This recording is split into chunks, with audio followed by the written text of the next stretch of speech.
السلام عليكم. قراءة القرآن الكريم. لو أنزلنا هذا القرآن على جبل لرأيته خاشعا متصدعا من خشية الله.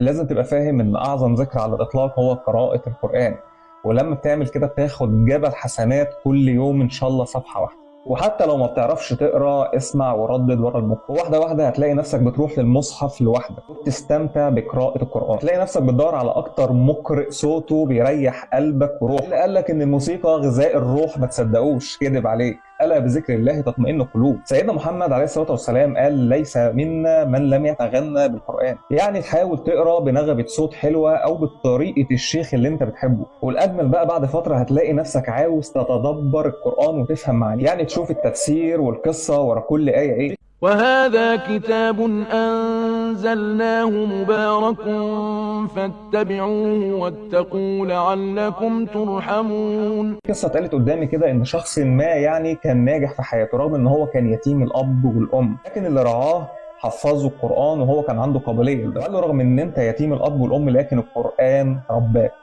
إن هذا القرآن يهدي للتي هي أقوم ويبشر المؤمنين الذين يعملون الصالحات أن لهم أجرا كبيرا. ودور حواليك وشوف، هتلاقي قصص كتير جدا بتوضح التأثير الإيجابي للارتباط بالقرآن والمعاني اللي جواه. أعظم كتاب على الإطلاق.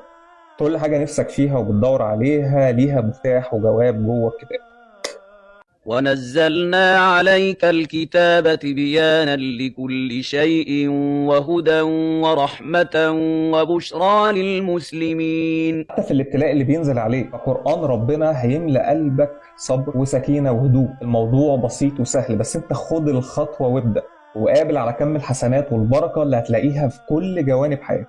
بس ابدأ. لحد هنا الحلقة خلصت. اذكروا ربنا كتير وصلوا على النبي. الدال على الخير كفاعله لايك وشير كتير عشان نوصل لأكبر عدد من حاجات تجيب حسنات. سلام عليكم.